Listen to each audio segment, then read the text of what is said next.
이게 정말 맞습니까? 다른 방법은 없습니까? 왜 이렇게 합니까? 이런 질문을 원합니다. 불편한 질문을 스스로 던집니다. 고객이 이걸 좋아할까? 정말 최선입니까? 더 싸게, 더 빠르게 할 방법은 없습니까? 계속 묻습니다. 저도 마찬가지입니다. 임원회의 때 질문이 없으면 화가 납니다.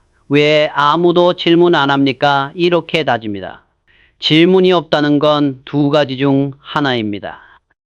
모든 게 완벽하거나 아무도 생각 안 하고 있거나 완벽할 리 없습니다. 그럼 생각을 안 하고 있다는 겁니다. 그래서 제가 먼저 묻습니다. 이 전략이 정말 맞습니다. 경쟁사는 어떻게 대응할까요? 실패하면 어떻게 됩니까? 불편한 질문들입니다. 처음엔 당황합니다. 대답을 못합니다. 하지만 그게 중요합니다. 생각하게 만드는 겁니다.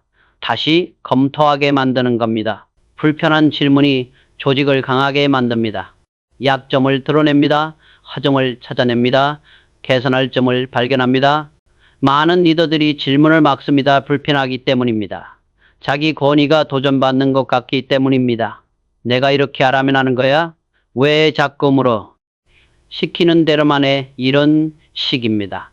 단기적으로는 편합니다. 하지만 조직이 죽습니다. 직원들이 생각을 멈춥니다. 시키는 대로만 합니다. 문제를 발견해도 말하지 않습니다. 어차피 들어주지 않으니까요. 그러다 큰 문제가 터집니다. 리더는 그제야 알게 됩니다. 하지만 이미 늦었습니다. 막을 수 있었던 문제를 치운 겁니다. 불편한 질문을 환영하는 문화를 만들어야 합니다. 좋은 질문이다. 그렇게 생각할 수도 있겠네. 다시 검토해보자. 이렇게 반응해야 합니다. 직원들이 자유롭게 질문하게 만들어야 합니다. 직급에 상관없이 경력에 상관없이 신입사원도 CEO에게 질문할 수 있어야 합니다. 우리 회의에는 규칙이 있습니다. 누구든 질문할 수 있습니다. 어떤 질문이든 환영합니다. 단 근거 있게 질문하라고 합니다. 그냥 궁금해서가 아니라 이 데이터를 보니 의문이 생겨서 이렇게 질문하라고 합니다. 감정이 아니라 논리로 질문하라고 합니다. 그럼 진지하게 답변합니다. 설득력 있으면 계획을 바꿉니다. 제 의견도 틀릴 수 있습니다.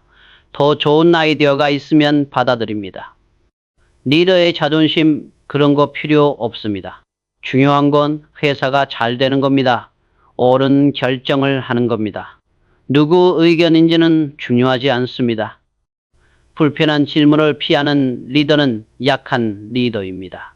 자신감이 없는 겁니다. 틀릴까봐 두려운 겁니다. 강한 리더는 다릅니다. 질문을 환영합니다. 토론을 즐깁니다. 더 나은 답을 찾으려고 합니다. 여러분은 어떤 리더입니까? 직원들이 자유롭게 질문합니까? 아니면 눈치 보면서 조심합니까? 회의 때 침묵이 흐릅니까? 그럼 위험합니다. 불편한 질문을 막고 있다는 증거입니다. 오늘부터 바꾸십시오. 질문 있습니까? 물어보십시오. 없으면 정말 없습니까? 완벽합니까? 다시 물어보십시오. 불편한 질문을 환영하십시오. 그게 조직을 강하게 만듭니다. 그게 리더의 역할입니다. 편할 때 성장합니까?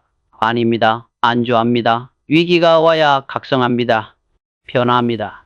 성장합니다. 외환위기입니다. 한국 경제가 무너졌습니다. 기업들이 줄줄이 쓰러졌습니다. 대우, 기아, 한보 거대그룹들이 파산했습니다. 우리도 위기였습니다. 부채가 산더미였습니다. 현금이 바닥났습니다. 직원들 월급 줄 돈도 없었습니다.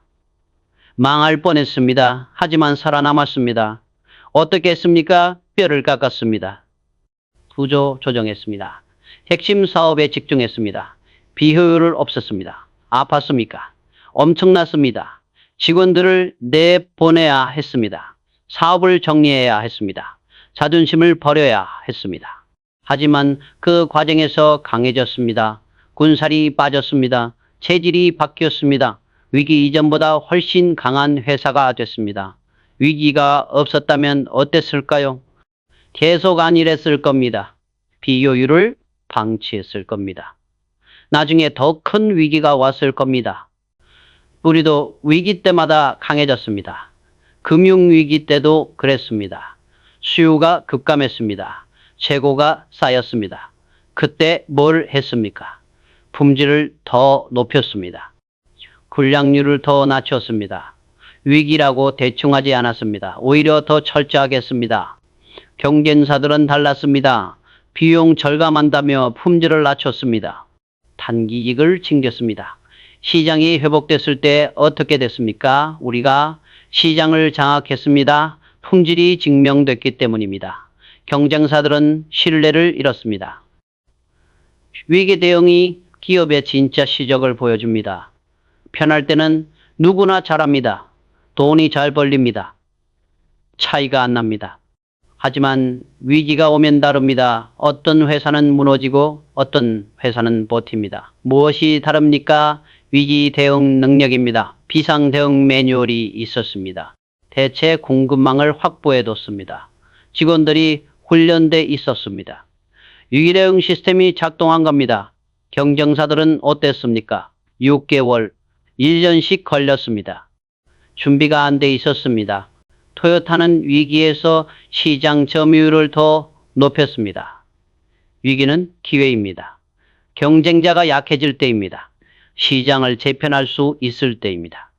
잘 대응하면 더 강해집니다. 팬데믹 때를 보십시오. 많은 기업이 무너졌습니다. 하지만 어떤 기업은 성장했습니다. 위기를 기회로 만든 겁니다. 온라인 전환을 가속화했습니다. 디지털 서비스를 강화했습니다. 위기에 적응했습니다. 우리도 마찬가지였습니다. 재택근무 시스템을 구축했습니다. 온라인 영업을 강화했습니다. 디지털 마케팅을 확대했습니다. 불편했습니다. 당연합니다. 하지만 배웠습니다. 성장했습니다. 팬데믹 이후 더 강한 회사가 됐습니다. 위기를 두려워하지 마십시오. 위기는 옵니다. 피할 수 없습니다. 중요한 건 대응입니다. 위기가 왔을 때 어떻게 할 건지 미리 생각하십시오. 비상계획을 세우십시오. 시뮬레이션 하십시오. 위기 때 패닉하지 마십시오. 냉정하게 판단하십시오. 본질에 집중하십시오. 단기 고통을 감수하고 장기 생존을 선택하십시오. 위기는 약한 기업을 죽이고 강한 기업을 더 강하게 만듭니다. 여러분은 어느 쪽이 되겠습니까? 준비하십시오. 위기는 기회입니다. 성장의 기회입니다. 경쟁자를 제치는 기회입니다. 준비된 자만이 이 기회를 잡습니다. 편안할 때 돈을 벌 수 있습니까? 없습니다. 모두가 편안하면 기회도 없습니다. 불안할 때가 기회입니다. 사람들이 패닉에 빠졌습니다. 모든 걸 팔아야 한다. 현금을 확보해야 한다. 이랬습니다. 공포였습니다. 부자와 가난한 사람의 차이가 뭡니까? 불안을 대하는 태도입니다. 가난한 사람은 불안해서 도망칩니다. 부자는 불안 속으로 뛰어듭니다. 하지만 어떤 사람들은 반대로 했습니다. 헐값이 된 자산을 샀습니다. 망해가는 기업을 인수했습니다. 불안 속에서 기회를 봤습니다. 불안은 가격을 낮춥니다. 모두가 팔려고 하니까 싸집니다. 진짜 가치보다 훨씬 싸게 살 수 있습니다. 이게 기회입니다.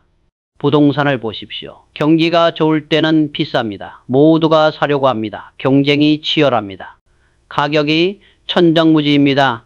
하지만 위기가 오면 어떻습니까? 가격이 반토막 납니다. 아무도 안 삽니다. 불안하기 때문입니다. 더 떨어질 거야. 이렇게 생각합니다. 부자는 이때 삽니다. 지금이 기회다 생각합니다. 10년 뒤를 봅니다. 단기 불안에 흔들리지 않습니다. 주식도 마찬가지입니다. 시장이 폭락할 때 팔아야 할까요? 아닙니다. 살 때입니다. 좋은 기업이 헐값에 나옵니다. 하지만 대부분의 사람들은 못 삽니다. 무섭기 때문입니다. 더 떨어지면 어떡하지 걱정합니다. 그래서 기회를 놓칩니다. 불안에 베팅한 사람들이 돈을 벌었습니다. 불안해서 도망친 사람들은 손해를 봤습니다. 불안을 기회로 보려면 뭐가 필요합니까? 첫째, 장기적 관점입니다. 단기 변동에 흔들리지 않는 겁니다. 주식이 떨어집니까? 일시적입니다. 장기적으로는 오릅니다. 경제는 성장합니다. 좋은 기업은 살아남습니다. 이걸 믿어야 합니다. 둘째, 현금 여력입니다. 위기 때 살 수 있는 현금이 있어야 합니다. 다 투자해버리면 기회가 와도 못 잡습니다. 저는 늘 현금을 확보해 둡니다. 20%는 현금으로 둡니다. 왜입니까? 기회를 위해서입니다. 불안이 올 때 움직이기 위해서입니다. 셋째, 감정 통제입니다. 공포에 휩쓸리지 않는 겁니다. 냉정하게 판단하는 겁니다. 모두가 패닉할 때 침착해야 합니다. 정말 이게 끝인가 아니면 일시적 조정인가 생각해야 합니다. 데이터를 봐야 합니다. 감정이 아니라 논리로 판단해야 합니다. 부자들은 위기를 기다립니다. 불안한 시기를 기다립니다. 왜입니까? 그때가 기회이기 때문입니다. 헐값에 자산을 살 수 있기 때문입니다. 가난한 사람들은 반대입니다. 편안한 시기를 기다립니다. 시장이 안정되면 투자하겠다. 이렇게 생각합니다. 하지만 시장이 안정되면 어떻게 됩니까? 가격이 올라 있습니다. 기회는 이미 지나갔습니다. 늦었습니다. 여러분은 어느 쪽입니까? 불안을 피하고 있습니까? 아니면 불안을 기회로 보고 있습니까? 다음 위기가 옵니다. 반드시 옵니다. 그때 무엇을 할 건지 지금 생각하십시오. 현금을 준비하십시오. 감정을 통제하는 연습을 하십시오. 불안은 두려운 게 아닙니다. 기회입니다. 부자가 되는 기회입니다. 준비된 자만이 이 기회를 잡습니다. 기술이 발전하면 뭐가 바뀝니까? 도구만 바뀝니다. 인간은 바뀌지 않습니다. 스마트폰이 나왔습니다. 세상이 바뀌었습니다. 겉으로는 그렇습니다. 하지만 본질은 똑같습니다. 사람들은 여전히 소통하고 싶어 합니다. 인정받고 싶어 합니다. 편하고 싶어 합니다. 과거에는 편지를 썼습니다. 지금은 메시지를 보냅니다. 방법만 바뀌었습니다. 소통하고 싶은 욕구는 똑같습니다. 과거에는 사진관에 갔습니다. 지금은 셀카를 찍습니다. 도구만 바뀌었습니다. 자신을 표현하고 싶은 욕구는 똑같습니다. 기술 개발할 때 이걸 이해해야 합니다. 기술 자체가 목적이 아닙니다. 인간의 본질적 욕구를 충족시키는 게 목적입니다. 유튜브도 마찬가지입니다. 기술이 대단합니까? 아닙니다. 비디오 스트리밍일 뿐입니다. 하지만 왜 성공했습니까? 사람들은 표현하고 싶어 합니다. 유명해지고 싶어 합니다. 자기의 목소리를 내고 싶어 합니다. 유튜브가 이 욕구를 충족시켰습니다. 우리가 제품 만들 때도 마찬가지입니다. 기술 스펙만 보지 않습니다. 인간의 욕구를 봅니다. 갤럭시 노트를 개발할 때였습니다. 큰 화면 스마트폰입니다. 사람들이 의아해했습니다. 이렇게 크면 불편하지 않냐고 했습니다. 하지만 우리는 인간의 욕구를 봤습니다. 사람들은 더 많이 보고 싶어 합니다. 더 크게 보고 싶어 합니다. 작은 화면에 답답해 합니다. 출시했습니다. 대박이 났습니다. 왜입니까? 인간의 본질적 욕구를 충족시켰기 때문입니다. AI가 발전하고 있습니다. 세상이 완전히 바뀔 것처럼 말합니다. 정말 그럴까요? 도구는 바뀝니다. 하지만 이 인간은 바뀌지 않습니다. 사람들은 여전히 안전을 원합니다. 편안함을 원합니다. 의미를 원합니다. 새 AI가 아무리 발전해도 이 욕구는 사라지지 않습니다. 오히려 더 중요해집니다. 기술이 복잡해질수록 단순함을 원합니다. 빨라질수록 여유를 원합니다. 넷플릭스를 보십시오. 추천 알고리즘이 핵심입니까? 아닙니다. 사람들이 원하는 건 편안하게 즐길 콘텐츠입니다. 고민하지 않고 선택할 수 있는 것입니다. 알고리즘은 도구일 뿐입니다. 인간의 욕구를 충족시키는 수단입니다. 본질은 여전히 인간입니다. 자율주행차가 나오고 있습니다. 혁명입니까? 기술적으로는 그렇습니다. 하지만 본질은 뭡니까? 사람들은 안전하게 이동하고 싶어 합니다. 편하게 이동하고 싶어 합니다. 과거에는 말을 탔습니다. 그 다음 자동차를 몰았습니다. 이제 자율주행차가 운전합니다. 방법만 바뀌었습니다. 욕구는 똑같습니다. 이걸 이해해야 합니다. 많은 기업들이 실수합니다. 기술에만 집중합니다. 우리는 최첨단 기술이 있다 자랑합니다. 하지만 고객은 관심 없습니다. 고객은 기술을 사지 않습니다. 해결책을 삽니다. 편안함을 삽니다. 의미를 삽니다. 인간의 본질을 이해하지 못했기 때문입니다.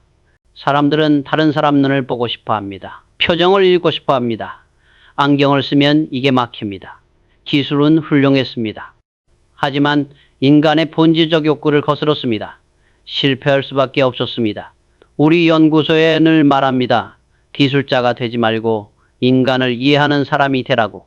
최첨단 기술 개발하는 게 목표가 아닙니다. 사람들의 삶을 더 낫게 만드는 게 목표입니다. 기술은 수단일 뿐입니다. 사람들이 정말 원하는 게 뭡니까? 가상현실 자체가 아닙니다. 연결입니다. 경험입니다. 현실에서 못하는 것을 하고 싶은 욕구입니다. 이 본질을 이해하고 개발해야 합니다. 기술만 앞세우면 실패합니다. 기술은 계속 발전합니다. 5년 뒤, 10년 뒤, 지금과 완전히 다를 겁니다. 하지만 인간은 똑같을 겁니다. 안전하고 싶고, 편하고 싶고, 인정받고 싶고, 의미 있게 살고 싶은 욕구. 이건 절대 변하지 않습니다. 여러분이 제품을 만듭니까? 기술부터 생각하지 마십시오. 사람부터 생각하십시오. 그들이 진짜 원하는 게 뭔지 생각하십시오. 기술은 도구입니다. 목적은 인간입니다. 이걸 잊으면 아무리 훌륭한 기술도 실패합니다. 기억하십시오. 확신이 있습니까? 좋습니다. 하지만 그 확신의 근거는 뭡니까? 데이터입니까? 아니면 그냥 느낌입니까? 많은 사람들이 착각합니다. 확신을 실력으로 착각합니다. 나는 확신한다. 이렇게 말합니다. 하지만 왜 확신하는지 설명 못합니다. 그건 확신이 아닙니다. 착각입니다. 닷컴 버블 때를 보십시오. 모두가 확신했습니다. 인터넷 기업은 무조건 뜬다 이랬습니다. 근거가 뭐였습니까? 없었습니다. 그냥 다들 그렇게 말했습니다. 주가가 오르고 있었습니다. 그게 전부였습니다. 결과는 어땠습니다? 90%가 망했습니다. 조단위 돈이 증발했습니다. 확신이 착각이었던 겁니다. 진짜 확신은 다릅니다. 지식에서 나옵니다. 데이터에서 나옵니다. 분석에서 나옵니다. 우리가 반도체에 투자할 때도 그랬습니다. 확신이 있었습니까? 있었습니다. 하지만 막연한 확신이 아니었습니다. 시장을 분석했습니다. 기술 트렌드를 연구했습니다. 경쟁사를 파악했습니다. 5년, 10년 뒤를 예측했습니다. 데이터가 말했습니다. 반도체가 미래다. 지식이 확신을 만들었습니다. 그래서 20년 적자를 견딜 수 있었습니다. 지식 없는 확신은 위험합니다. 운에 기대는 겁니다. 한두 번은 될 수 있습니다. 하지만 계속되지 않습니다. 분석 없는 판단도 마찬가지입니다. 식감으로 결정합니다. 이게 맞는 것 같아 이렇게 합니다. 왜 맞는지 모릅니다. 그러다 틀리면 어떻게 됩니까? 왜 틀렸는지도 모릅니다. 배우지 못합니다. 또 같은 실수를 합니다. 제대로 된 판단은 분석에서 나옵니다. 데이터를 모읍니다. 패턴을 찾습니다. 가설을 세웁니다. 검증합니다. 시간이 걸립니까? 그렇습니다. 하지만 정확합니다. 틀려도 이유를 압니다. 단번에 개선할 수 있습니다. 테스트했습니다. 자기 집을 내놨습니다. 손님이 왔습니다. 검증됐습니다. 그때 확신했습니다. 막연한 확신이 아니었습니다. 데이터로 검증된 확신이었습니다. 그래서 밀어붙일 수 있었습니다. 우리 임원들에게 늘 요구합니다. 확신한다고 말하지 말고 데이터를 보여달라고. 이 사업이 된다고 확신합니다. 이렇게 말하면 물어봅니다. 왜 대답 못하면 다시 가져오라고 합니다. 데이터를 가져와야 합니다. 시장 규모, 성장률, 경쟁사 현황, 우리의 강점 구체적으로 설명해야 합니다. 그럼 확신이 전달됩니다. 아, 이 사람은 제대로 분석했구나. 알게 됩니다. 그때 투자를 결정합니다. 반대로 데이터 없이 확신만 하는 사람은 신뢰 못합니다. 감으로 하는 것 같습니다. 위험합니다. 의사결정은 무겁습니다. 수백억, 수조 원이 걸립니다. 직원들의 운명이 걸립니다. 막연한 확신으로 결정할 수 없습니다. 분석해야 합니다. 여러 시나리오를 그려봐야 합니다. 최선의 경우, 최악의 경우, 가장 가능성 높은 경우 다 따져봐야 합니다. 그래야 리스크를 관리할 수 있습니다. 틀렸을 때 대응할 수 있습니다. 이게 책임 있는 판단입니다. 여러분은 어떻습니까? 확신만 하고 있지는 않습니까? 왜 확신하는지 설명할 수 있습니까? 없다면 멈추십시오. 분석하십시오. 데이터를 모으십시오. 검증하십시오. 그 다음에 확신하십시오. 지식이 뒷받침하는 확신, 분석이 뒷받침하는 판단. 이게 진짜 실력입니다. 나머지는 다 도박입니다. 내일이 오늘과 같기를 바랍니까? 그럼 아무것도 하지 마십시오. 자동으로 그렇게 됩니다. 하지만 다른 미래를 원합니까? 그럼 설계해야 합니다. 계획해야 합니다. 의도적으로 만들어야 합니다. 대부분의 사람들은 미래를 설계하지 않습니다. 그냥 흘러갑니다. 오늘 한 일을 내일도 합니다. 작년에 한 일을 올해도 합니다. 10년이 지나도 똑같은 자리에 있습니다. 왜입니까? 미래를 설계하지 않았기 때문입니다. 미래 설계는 구체적이어야 합니다. 잘 되면 좋겠다. 이게 아닙니다. 이렇게 만들겠다. 이게 설계입니다. 5년 뒤 어디 있을 건지 정하십시오. 10년 뒤 무엇을 하고 있을 건지 그리십시오. 구체적으로 그리십시오. 매출은 얼마입니까? 직원은 몇 명입니까? 어떤 제품을 만듭니까? 시장 점유율은 얼마입니까? 숫자로 그리십시오. 그 다음 역산하십시오. 거기 가려면 오늘 무엇을 해야 합니까? 올해 무엇을 달성해야 합니까? 이게 설계입니다. 막연한 꿈이 아닙니다. 구체적인 계획입니다. 설계 없이 움직이면 어떻게 됩니까? 표류합니다. 이리저리 휘둘립니다. 트렌드 따라갑니다. 오늘은 이것, 내일은 저것, 일관성이 없습니다. 10년 뒤 돌아보면 제자리입니다. 아무것도 이루지 못했습니다. 미래 설계는 선택을 명확하게 만듭니다. 이 기회를 잡아야 할까요? 설계와 맞습니다. 맞으면 잡습니다. 안 맞으면 버립니다. 선택 기준이 명확해집니다. 흔들리지 않습니다. 집중할 수 있습니다. 우리가 바이오 사업 시작할 때도 그랬습니다. 갑자기 한 게 아닙니다. 10년 전부터 설계했습니다. 미래는 바이오다. 확신했습니다. 헬스케어 수요가 폭증합니다. 바이오 시장이 커집니다. 그래서 준비했습니다. 인재를 뽑았습니다. 기술을 확보했습니다. 설비에 투자했습니다. 10년 걸렸습니다. 10년 걸렸습니다. 지금 삼성바이오로직스는 세계 최대 바이오 생산 기업입니다. 설계한 미래입니다. 여러분의 미래는 설계되어 있습니까? 5년 뒤 어디 있을 건지 압니까? 10년 뒤 무엇을 하고 있을 건지 그려봤습니까? 없다면 위험합니다. 과거가 미래가 될 겁니다. 지금 하는 일을 10년 뒤에도 하고 있을 겁니다. 그게 원하는 미래입니까? 아니라면 지금 당장 설계를 시작하십시오. 종이를 꺼내십시오. 5년 뒤 내 모습을 그리십시오. 구체적으로 그리십시오. 숫자로 그리십시오. 그 다음 역산하십시오. 거기 가려면 무엇을 해야 하는지, 올해, 이번 달, 오늘 무엇을 해야 하는지. 이게 미래 설계입니다. 어렵지 않습니다. 하지만 대부분이 안 합니다. 귀찮기 때문입니다. 불편하기 때문입니다. 하지만 하십시오. 미래는 저절로 오지 않습니다. 만들어야 합니다. 설계해야 합니다. 지금 시작하십시오. 기회는 평등하게 옵니까? 아닙니다. 준비된 사람에게만 옵니다. 똑같은 상황을 봐도 어떤 사람은 기회를 잡고 어떤 사람은 놓칩니다. 차이가 뭡니까? 준비입니다. 기회는 예고 없이 옵니다. 갑자기 옵니다. 그때 준비되어 있어야 잡을 수 있습니다. 우리가 반도체 시장에서 1등할 수 있었던 것도 준비 때문입니다. 20년을 준비했습니다. 기술을 쌓았습니다. 인재를 키웠습니다. 설비를 확충했습니다. 적자를 견뎠습니다. 계속 준비했습니다. 그러다 기회가 왔습니다. 일본 반도체 기업들이 흔들렸습니다. 우리는 준비되어 있었습니다. 단번에 점유율을 가져왔습니다. 준비 안 했다면 기회를 봤어도 잡지 못했을 겁니다. 기술도 없고 설비도 없으니 어떻게 합니까? 운이 좋아서 성공한다고 생각하십니까? 천만에요. 준비했기 때문에 운을 잡은 겁니다.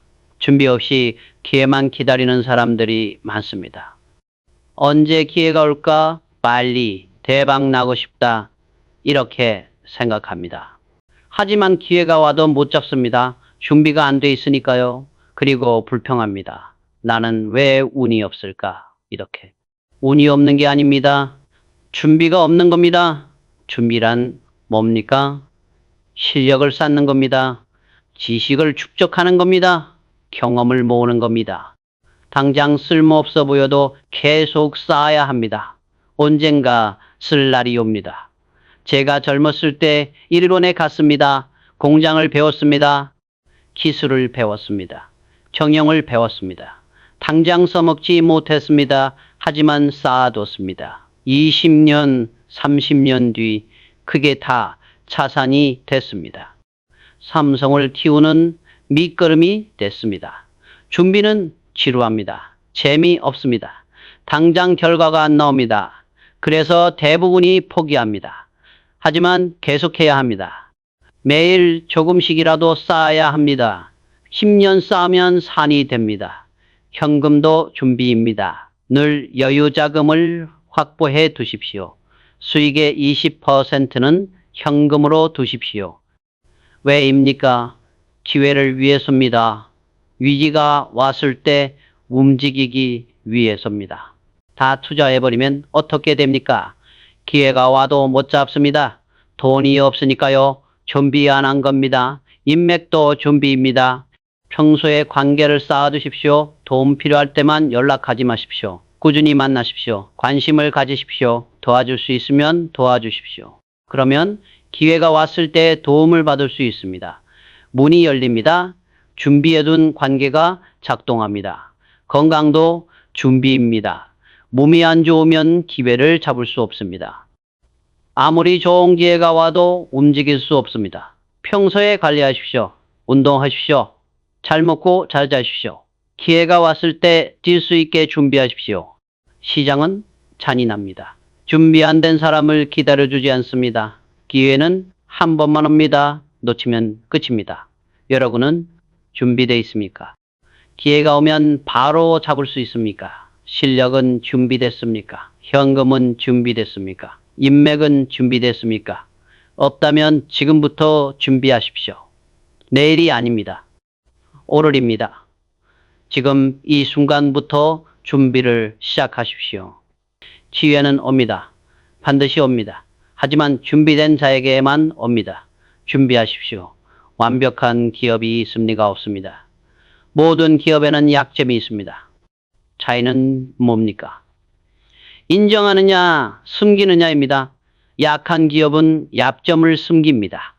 우리는 완벽하다, 문제없다, 이렇게 말합니다. 겉으로는 강해 보입니다. 하지만 속은 썩어갑니다. 강한 기업은 다릅니다. 약점을 드러냅니다. 여유가 부족하다, 이게 문제다, 솔직하게 말합니다. 그리고 고칩니다. 우리도 마찬가지입니다. 2016년 노트7 배터리 폭발 사고가 있었습니다. 회사 역사상 최대 위기였습니다. 어떻게 했습니까? 숨겼습니까? 아닙니다. 즉시 발표했습니다. 문제가 있습니다. 전량 리콜했습니다. 생산을 중단했습니다. 손해가 얼마였습니다. 조 단위였습니다. 하지만 정직하게 대응했습니다. 원인을 철저히 조사했습니다. 고객들에게 투명하게 공개했습니다. 임원들이 불안해했습니다. 이렇게까지 해야 합니까? 회사가 무너질 수도 있습니다. 이랬습니다. 하지만 저는 단호했습니다. 약점을 숨기는 순간 우리는 끝이다. 이렇게 말했습니다. 결과는 어땠습니까? 1년 뒤 갤럭시 앗이 대박이 났습니다. 고객들이 돌아왔습니다. 삼성은 책임지는 회사다. 이렇게 평가해줬습니다. 약점을 인정했기에 더 강해진 겁니다. 약점을 인정하는 게 왜 강함입니까? 첫째, 개선할 수 있기 때문입니다. 문제를 인정해야 고칠 수 있습니다. 숨기면 더 커집니다. 나중에는 손 쓸 수 없게 됩니다. 우리 품질 회의를 보십시오. 매주 합니다. 무엇을 합니까? 문제를 찾습니다. 이번 주 불량률이 뭡니까? 어느 공정에서 문제가 생겼습니까? 왜 생겼습니까? 파고듭니다. 불편합니까? 당연합니다. 하지만 이래야 좋아집니다. 약점을 드러내야 고칠 수 있습니다. 둘째, 조직이 정직해지기 때문입니다. 리더가 약점을 인정하면 직원들도 솔직해집니다. 문제를 숨기지 않습니다. 여기 문제 있습니다. 보고합니다. 하지만 리더가 완벽한 척하면 어떻게 됩니까? 직원들도 숨깁니다. 나중에 터집니다. 저는 임원회의에서 늘 말합니다. 나도 모른다. 나도 실수한다. 약점을 드러냅니다. 그러면 임원들도 편해집니다. 저도 잘 모르겠습니다. 제 판단이 틀렸습니다. 솔직하게 말합니다. 그래야 제대로 토론할 수 있습니다. 올바른 답을 찾을 수 있습니다. 셋째, 신뢰를 얻기 때문입니다. 완벽한 척하는 사람을 믿습니까? 안 믿습니다. 거짓말하는 것 같습니다. 뭔가 숨기는 것 같습니다. 하지만 약점을 인정하는 사람은 다릅니다. 정직해 보입니다. 믿을만해 보입니다. 고객도 마찬가지입니다. 완벽한 척하는 기업보다 솔직한 기업을 더 신뢰합니다. 고객들이 이해했습니다. 완벽한 제품은 없다는 걸 압니다. 중요한 건 문제를 어떻게 대응하느냐입니다. 약점을 인정하는 문화를 만들어야 합니다. 실수를 벌주지 마십시오. 숨긴 것을 벌주십시오. 왜 진작 말 안 했어? 왜 숨겼어? 이걸 따져야 합니다. 실수 자체는 괜찮습니다. 인간이니까 실수합니다. 하지만 숨기는 건 용서 못합니다.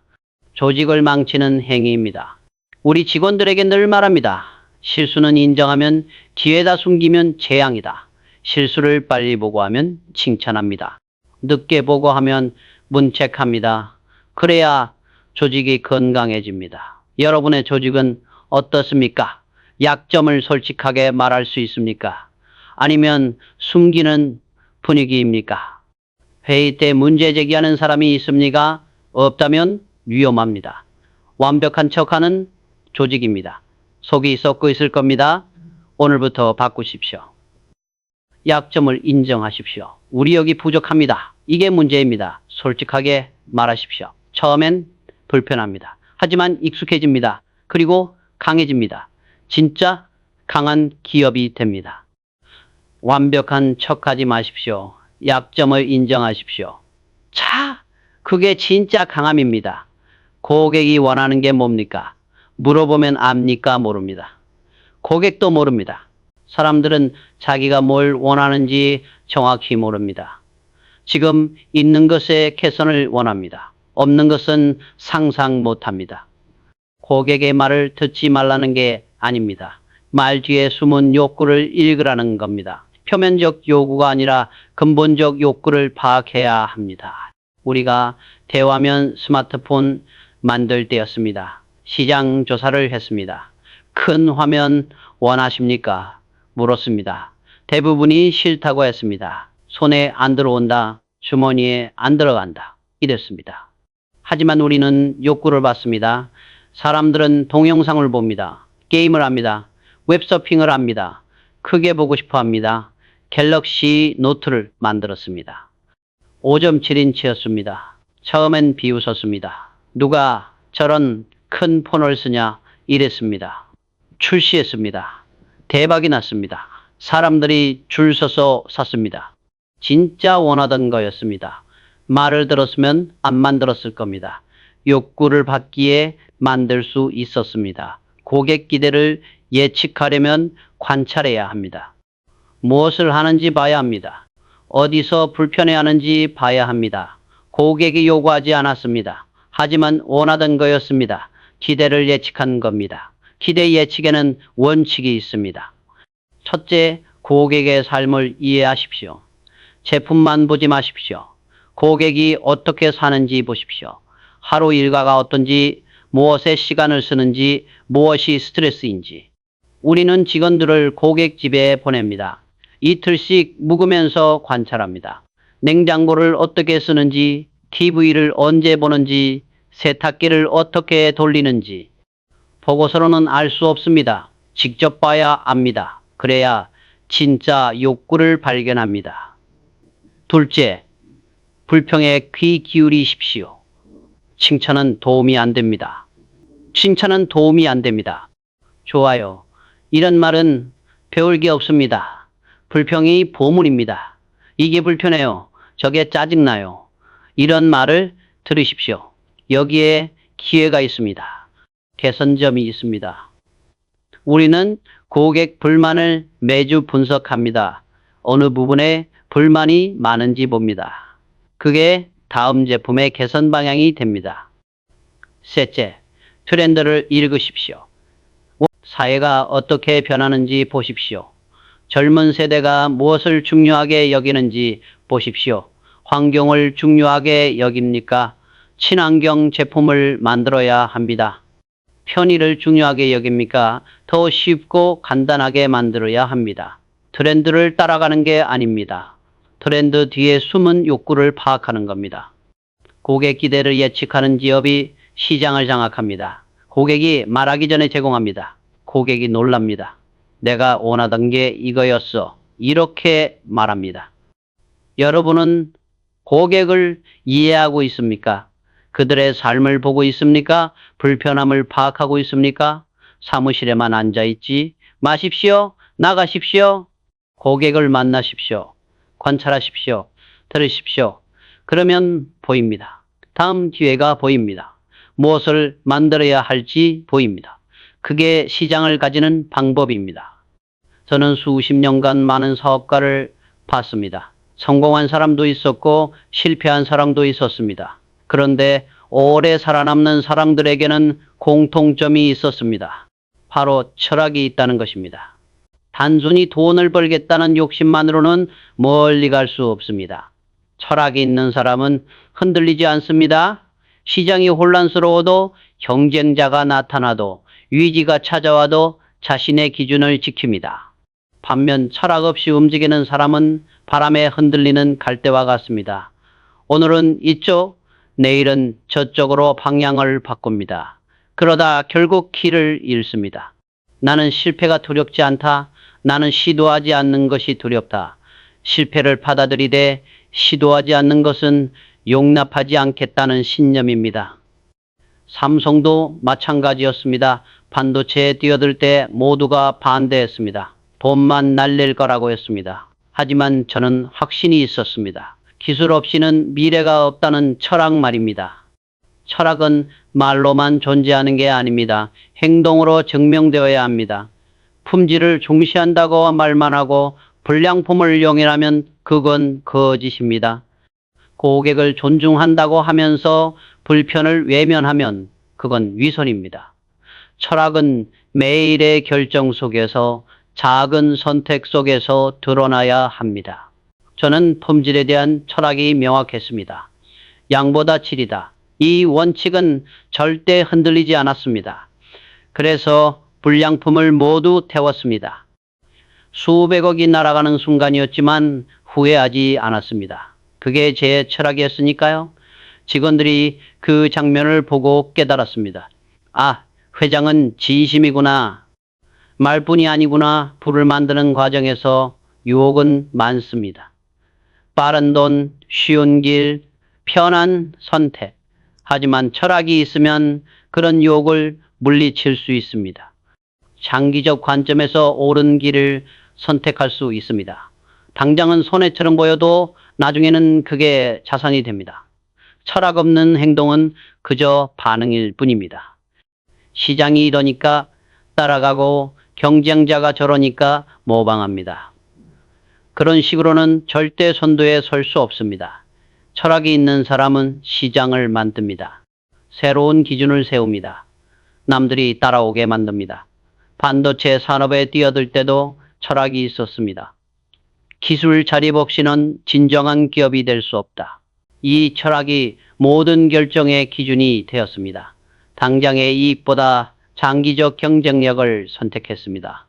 적자가 쌓여도 버텼습니다. 왜냐하면 철학이 흔들리지 않았으니까요. 여러분은 어떤 철학을 가지고 있습니까?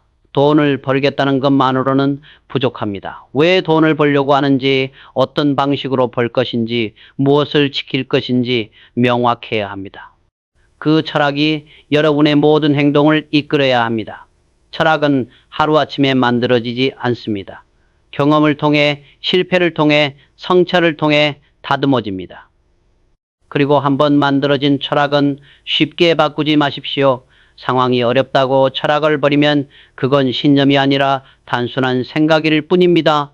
저는 지금도 그 철학을 지키고 있습니다. 품질, 기술, 인재 이 세 가지는 절대 타협하지 않습니다. 시장이 어떻게 변하든 경쟁이 얼마나 치열하든 이 철학만큼은 흔들리지 않습니다. 그게 삼성을 여기까지 오게 만든 힘입니다.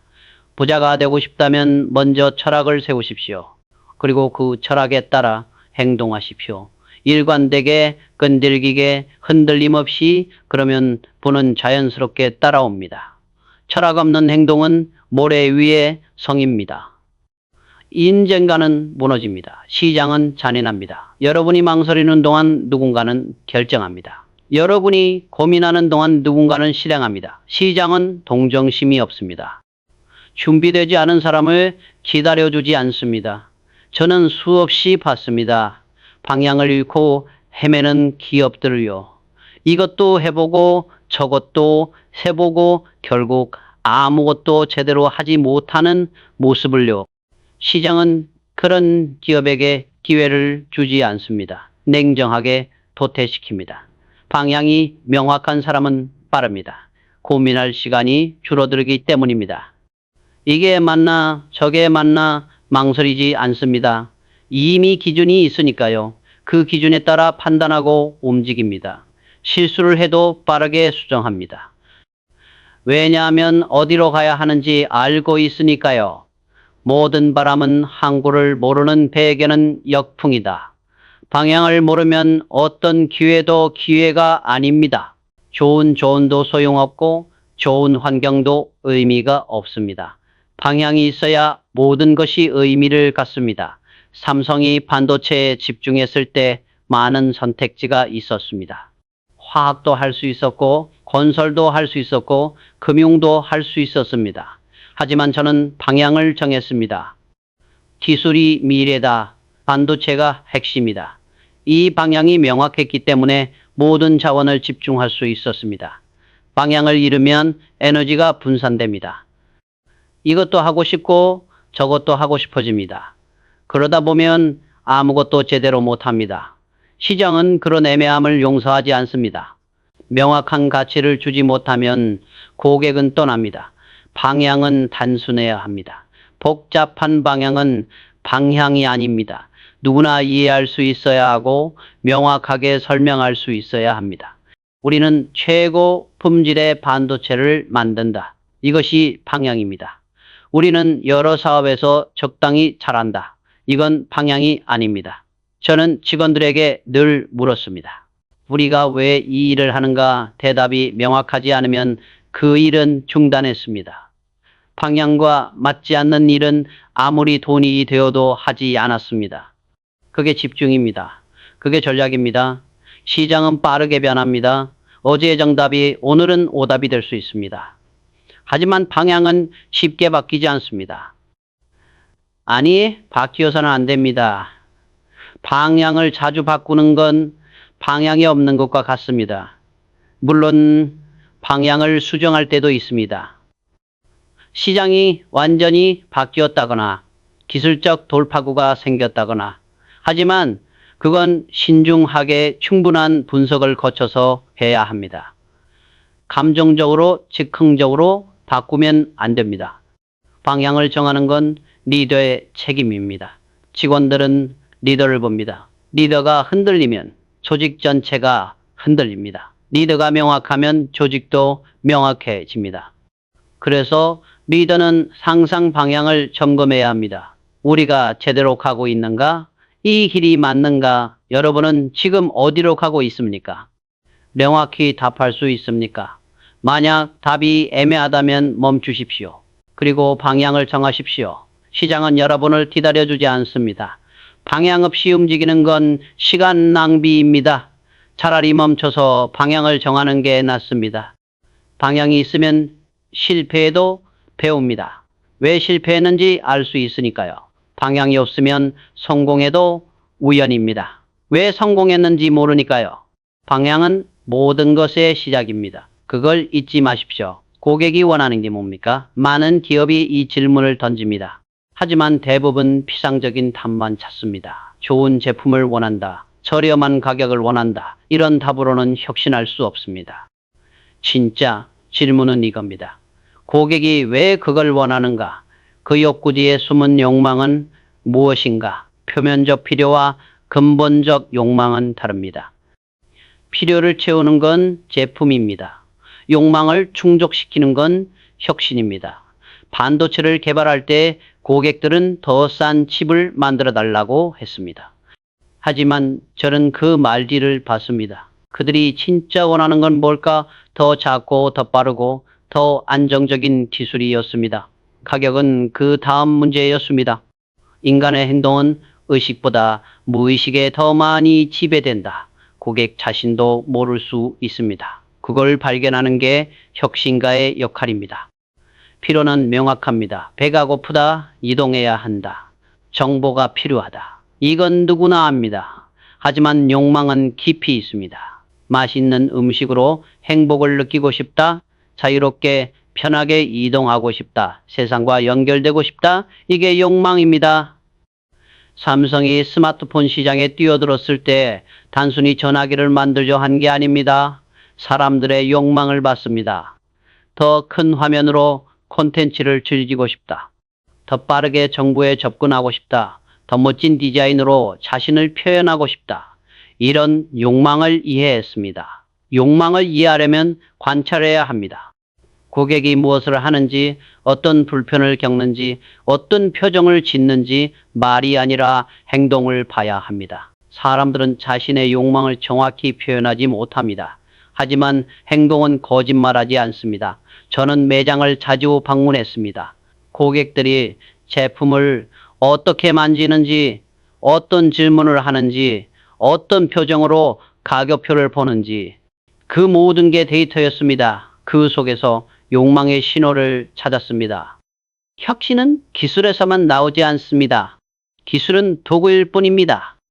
진짜 혁신은 인간을 이해하는 데서 나옵니다. 사람들이 진짜 원하는 게 뭔지, 왜 그걸 원하는지, 그걸 아는 순간 해결책이 보입니다. 필요를 채우는 제품은 팔립니다. 하지만 금방 대체됩니다. 더 싸거나 더 나은 게 나오면 사람들은 떠납니다. 반면 욕망을 충족시키는 제품은 사랑받습니다. 브랜드가 됩니다. 고객이 떠나지 않습니다. 여러분은 고객의 욕망을 이해하고 있습니까? 단순히 무엇을 원하는지가 아니라 왜 원하는지까지 알고 있습니까? 그 질문에 답할 수 있다면 여러분은 혁신할 수 있습니다. 그렇지 않다면 그저 제품을 만드는 것 뿐입니다.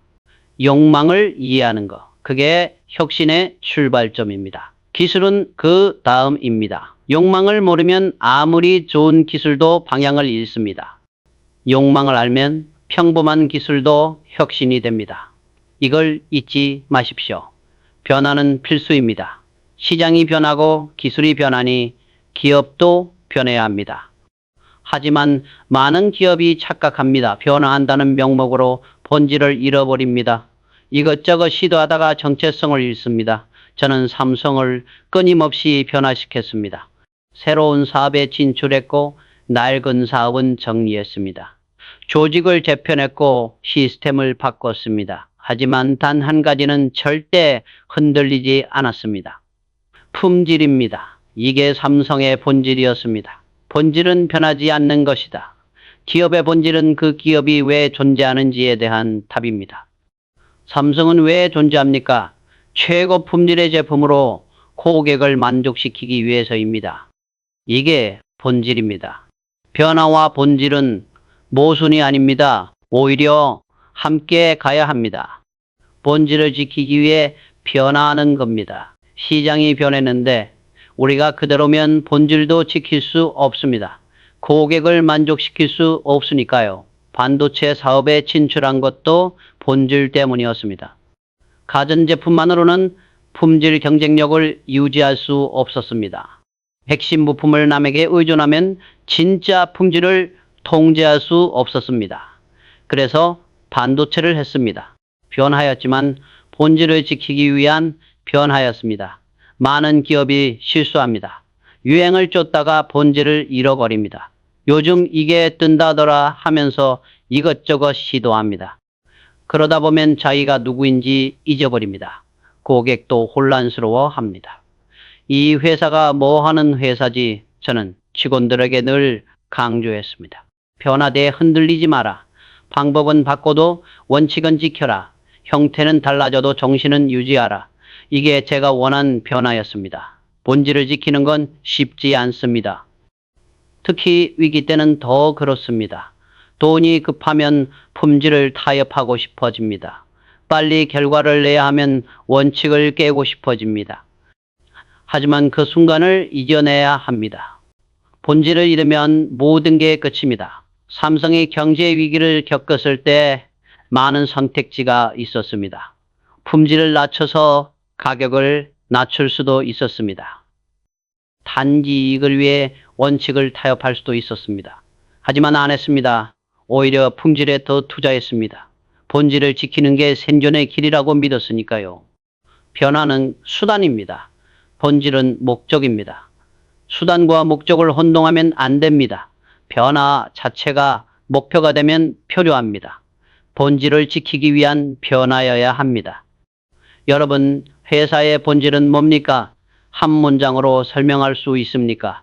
만약 답이 명확하지 않다면 위험합니다. 변화의 방향을 잃을 수 있습니다. 본질을 먼저 정의하십시오. 그리고 모든 변화를 그 기준으로 판단하십시오. 변화는 계속되어야 합니다. 하지만 본질은 지켜져야 합니다. 이 두 가지를 동시에 할 수 있는 기업만이 살아남습니다. 변화만 하면 정체성을 잃고 본질만 고집하면 시대에 뒤처집니다. 균형이 필요합니다. 삼성은 지금도 변하고 있습니다. 새로운 기술을 도입하고 새로운 시장에 진출하고 새로운 방식을 실험합니다. 하지만 품질에 대한 집착은 변하지 않습니다. 그게 우리의 본질이고 그게 우리가 여기까지 온 이유입니다. 변화하십시오. 하지만 본질은 지키십시오. 그게 오래가는 기업의 비결입니다.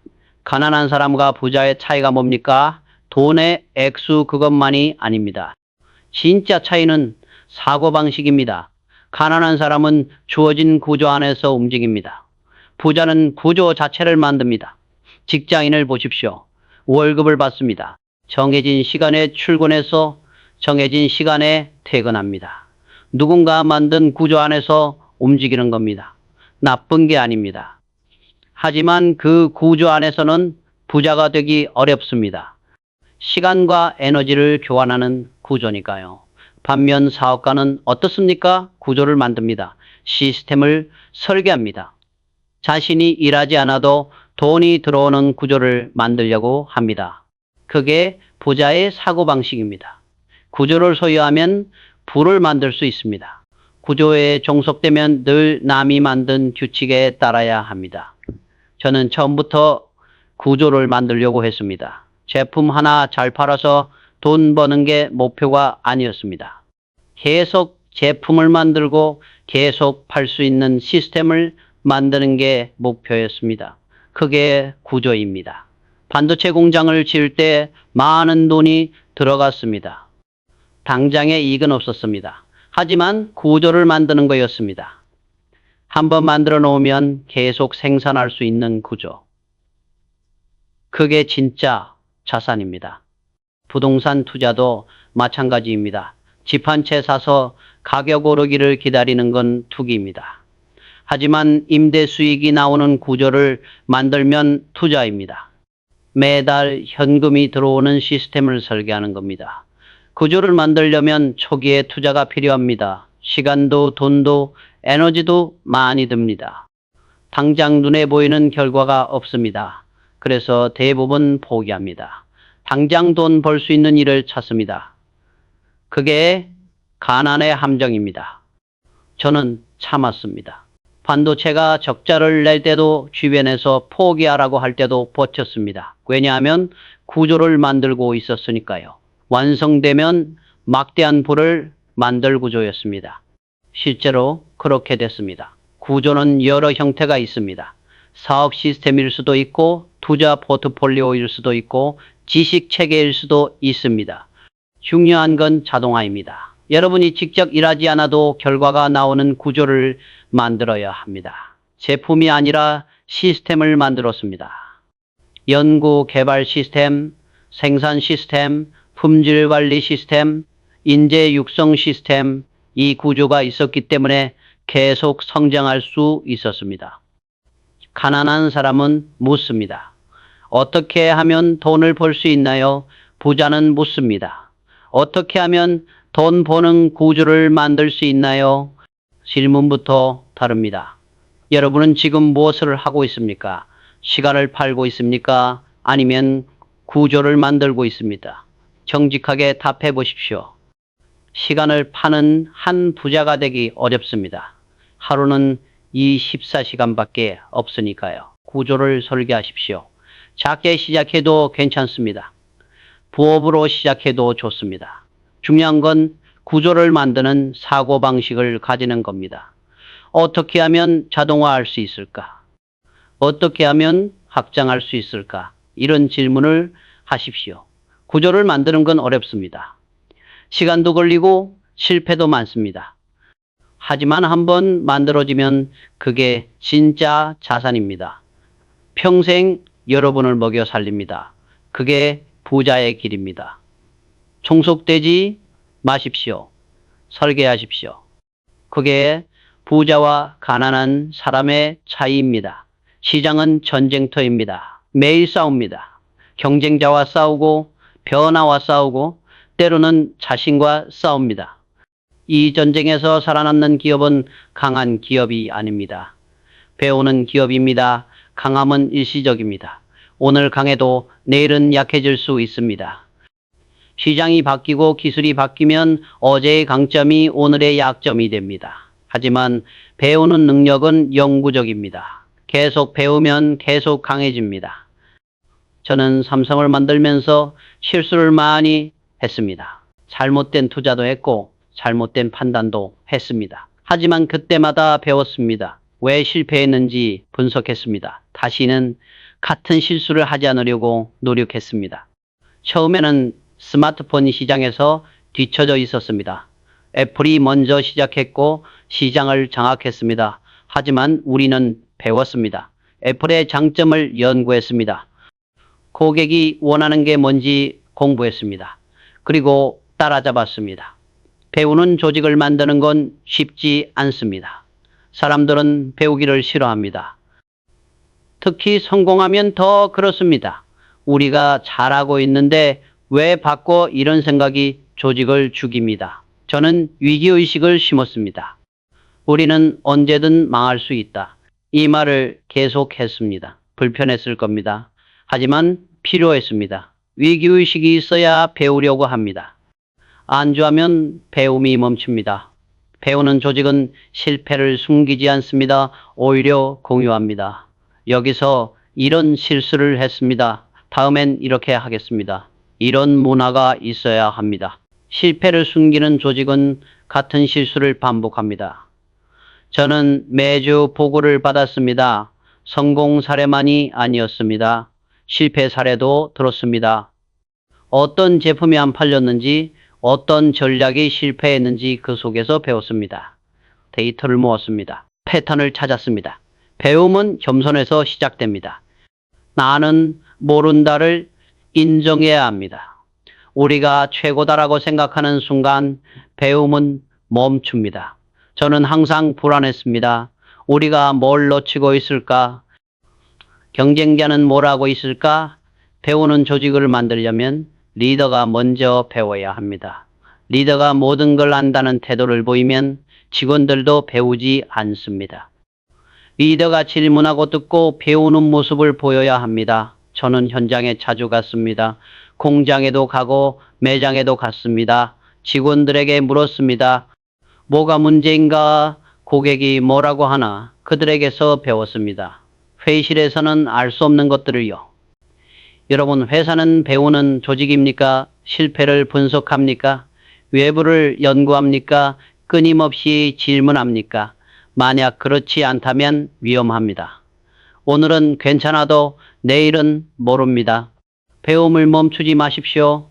성공했을 때도 실패했을 때도 항상 배우십시오.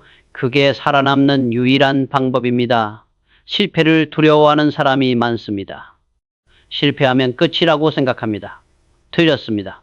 실패는 끝이 아닙니다. 과정입니다. 문제는 실패 자체가 아닙니다. 실패를 어떻게 다루느냐가 문제입니다.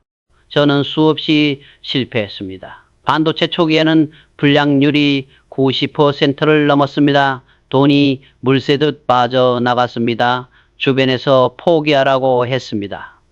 하지만 저는 그 실패를 분석했습니다. 왜 불량이 나왔나? 공정 어디가 문제인가? 하나하나 뜯어봤습니다. 실패를 숨기는 조직은 발전하지 못합니다. 똑같은 실수를 반복합니다. 한 부서에서 실패한 걸 다른 부서가 또 시도합니다. 정보가 공유되지 않으니까요. 실패는 공유되어야 합니다. 전체가 배워야 합니다. 저는 실패 보고를 장려했습니다. 실패를 숨기면 문제가 됐습니다. 하지만 실패를 솔직히 보고하고 분석하면 인정받았습니다. 그래야 조직이 배웁니다. 실패를 숨기는 문화가 조직을 죽입니다. 분석 없는 실패는 그냥 손실입니다. 하지만 분석된 실패는 자산입니다. 데이터가 됩니다.